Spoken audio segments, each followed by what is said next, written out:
감옥과 같은 청룡포에서 외롭고 힘겨웠을 단종의 말동무가 되어준 친구가 있었습니다. 친구? 혼자 간 게 아니에요? 확인해 보시죠. 청룡포 숲 한가운데 군계 일학처럼 솟아있는 소나무, 관음송입니다.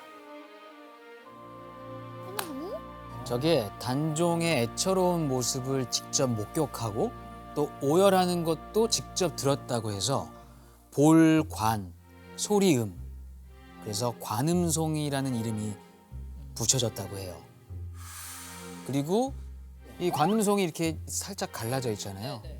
저 위에 앉아서 그렇게 울고 또 정수나무가 있는 곳을 바라보면서 그 아픔을 달래는 유일한 장소였던 것 같아요. 박상궁, 예 마마, 중전을 닮지 않았느냐? 저건 눈이고 저건 입이 아니냐? 중전이 날 보고 웃고 있구나. 중전, 날 보고 계십니까? 내가 여기 있어요. 처음 보셨을 때 그 소나무와 지금 소나무 느낌이 어떠세요? 달라요. 외로워 다르시죠? 보여요. 그렇죠. 그래서 오늘 소나무가 있었구나. 그런데 청룡포에서 힘든 유배 생활을 이어가던 단종이 갑자기 청룡포를 떠나야 되는 일이 생깁니다. 단종이 청룡포로 유배를 오고 약 2개월 뒤 홍수가 나는 바람에 청룡포가 물에 잠겨버린 거예요. 단종은 부랴부랴 짐을 싸서 청룡포를 빠져나와야 했습니다. 낯선 유배지에 간신히 적응하나 싶었는데 또 한 번 거처를 옮겨야 하는 기구한 상황에 놓이게 된 거죠. 결국 단종은 유배 2개월 만에 홍수를 피해 영월 관하에 있는 관풍헌으로 거처를 옮겨야 했습니다. 그리고 이곳에 있는 정자에서 단종은 자신의 심정을 담은 시를 남깁니다. 우리 정태우 씨가 한번 단종의 심정을 읽어봐 주시죠.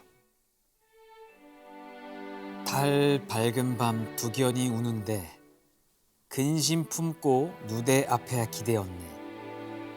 네가 슬피 우니 나는 듣기가 괴롭구나. 네 울음소리가 없다면 나도 근심이 없으련만. 세상에 괴로운 사람들이여 부디 춘삼월 두견이 우는 누대에 오르지 말게나. 이 시의 제목은 자규시인데요. 자규는 바로 두견새라고도 불린 소쩍새를 뜻합니다. 소쩍새가 밤에 굉장히 구슬프게 운다고 해요. 근데 그 울음소리가 마치 내 울음소리와 같더라고요. 당시에는 너무 힘들었는데 내 처지가 마치 소쩍새와 같구나 라고 느꼈던 것 같아요. 너무 외로운 거예요. 그렇게 단종이 애달픈 하소연을 하며 유배 생활을 이어가고 있는 동안 조선 조정이 또 한 번 떠들썩해집니다. 1457년 6월 26일 단종을 복위시키려는 또 다른 영모가 발생하고 만 겁니다. 자, 그럼 이번 영모의 주인공은 또 누구였을까요? 누구죠? 고변을 당한 사람의 이름은 바로 이유, 바로 세종의 6번째 아들인 금성대군이었습니다. 금성대군은요, 유배를 떠나서 경상북도 순흥 지역, 오늘날 영주에 머물고 있었거든요. 유배 중이었던 금성대군이 지역 인물들과 결탁해서 단종을 복위시킬 계획을 세우다 발각된 겁니다. 아 근데 이 정도면 아무것도 없는데 영모를 핑계로 그냥 죽이고 싶은 사람을 다 없애는 것 같아요. 그러니까 이미 수양대군이 그 권력을 다 잡고 있는데 영모를 꾀할 만한 사람도 사실 없었을 것 같고 무서워서. 네. 그래서였을까요?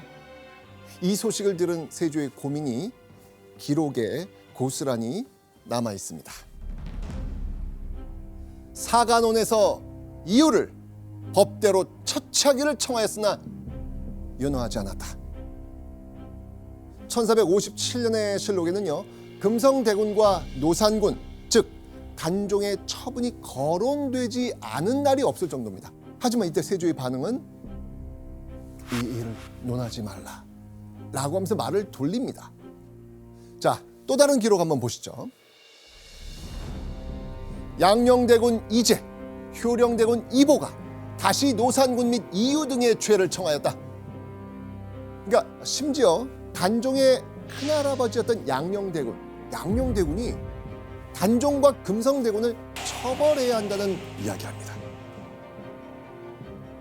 그러니까 양녕대군 입장에서는 노산군이 뭐죠? 손주잖아요. 손주. 왜 손주를 자꾸 죽이라고 하는 거예요? 눈치 보는 건가요? 지금 충분히 노산군 불편하게 살고 있는데. 종친 가운데 가장 어른들인데 이미 수양대군 세조편에 서서 철저하게 수양대군의 어떤 그 안전과 보위를 지키려고 했던 그런 입장에 서 있었던 사람들이죠. 단종이 살아있는 게 눈에 가신 것 같아요. 네. 하지만 끊임없는 고변에도 세조는 꿈쩍도 하지 않습니다. 보시죠. 임금이 이르기를 오늘은 단지 술이나 마시십시오. 이 일은 논할 바가 아닙니다. 하였다. 의외로 세조는요, 이 일을 논하지 말라 라고 하면서 말을 돌립니다. 차마 조카를 처분할 수 없겠다는 삼촌의 마지막 양심이었을까요? 미스테리예요, 수양대군.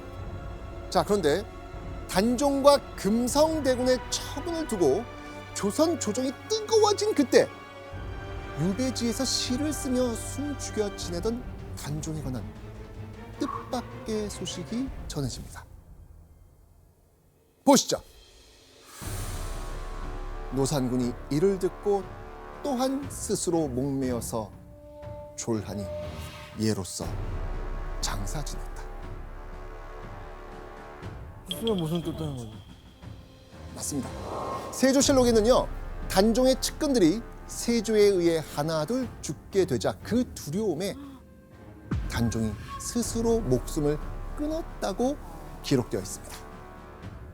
자, 그런데 단종은 비극적인 죽음 이후에도요, 편히 눈 감을 수가 없었습니다. 왜냐하면 단종의 죽음을 두고 수많은 의혹들이 모락모락 피어났거든요. 실제로 또 다른 기록들을 보면요, 단종의 죽음에 대한 의구심이 생깁니다.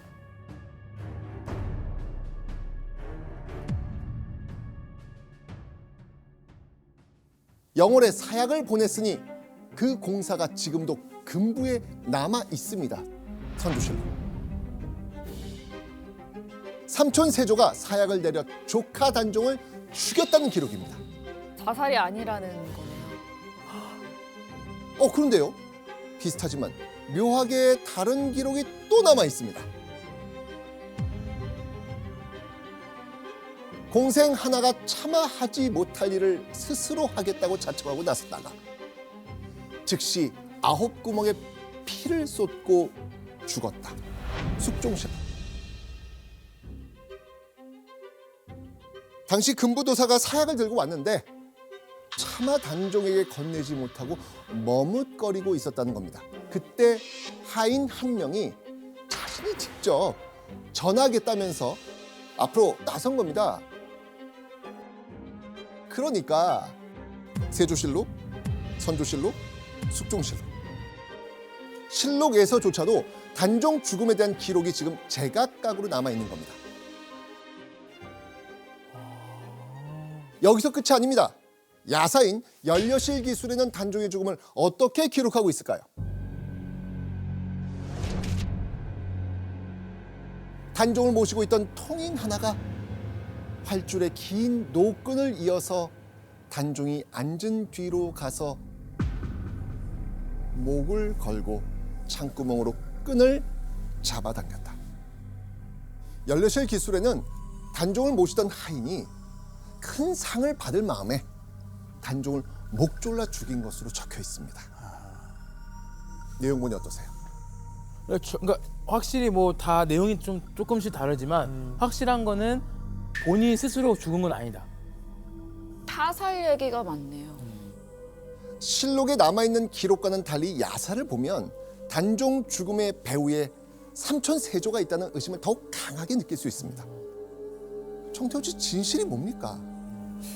진실이 뭐예요? 죽음에 대한 여러 가지 이야기가 있어서 그 각각의 드라마에서도 죽는 장면이 다 달랐어요. 아 그래요? 어떻게 돌아가셨어요? 사약을 받았고 한 번은 저렇게 그 통인 하나가 활줄에 긴 노끈을 이어서 단종을 죽였고 그리고 한명회에서는요 사약이 왔어요. 사약이 왔는데 이 사약을 가져온 사람이 무슨 죄예요. 눈물을 흘리면서 이걸 막 주저주저 하니까 단종이 마음이 아팠던 거예요. 그 하인인 복득이가 조금 모자란 아이였어요. 너 이 활줄을 한번 당겨보겠느냐? 이걸 있는 힘껏 당겨라. 그 단종은 한편에서 목을 걸고 있고 근데 복득이는 정말 좋아하던 분이 이렇게 당기라고 하니까 정말 있는 힘껏 당긴 거예요. 그렇게 3번 죽는 게 달랐던 것 같아요. 진짜 아무것도 없이 혼자 스스로 목숨을 끊은 건 없네요. 그죠? 3번 중에. 세조 기록에는 그렇게 나와 있어요. 그렇죠. 워낙 단종의 죽음과 관련된 이야기들이 다양하기 때문에 뭐라고 단정하기는 쉽지 않을 것 같은데요. 사실 단종의 죽음과 관련돼서 이렇게 설들이 많은 이유는 우선적으로는 단종에 대한 백성들의 어떤 그런 안타까움 그리고 또 한 번 그 설들이 더 늘어나게 되었던 계기는 숙종대 가면 노산군이죠. 이 노산군과 사육신이 복권이 됩니다. 그러다 보니까 자유롭게 단종과 사육신 또 정순왕후 뭐 이런 사람에 대한 이야기들을 더 자유롭게 풍부하게 하게 되면서 지금 우리가 살펴보았던 단종의 죽음과 관련된 이야기도 더 이렇게 다양하게 각각의 어떤 입장을 강조하는 방식으로 얘기가 나오지 않았을까 생각이 됩니다. 그렇게 단종이 죽었다는 소식을 전해 듣고는 가슴을 치며 슬퍼한 사람이 있었겠죠. 아내죠. 누구? 정순왕후. 맞습니다. 바로 단종의 아내 정순왕후였습니다. 당시 정순왕후의 심정을 짐작할 수 있는 글이 남아 있는데요. 작은 석봉이 있었는데 그 위에 매일 올라가 영월을 바라보았다. 당시 사람들이 안타깝게 여겨 그 봉우리를 동망이라 불렀다. 글 속에 남아있는 작은 석봉은 동쪽 산봉우리 동망봉을 뜻합니다.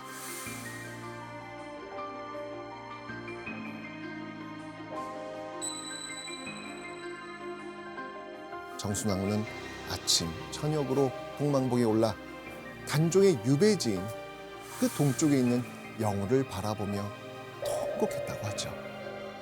그 곡소리가 어찌나 컸던지 아랫마을까지 울음소리가 들렸다고 합니다.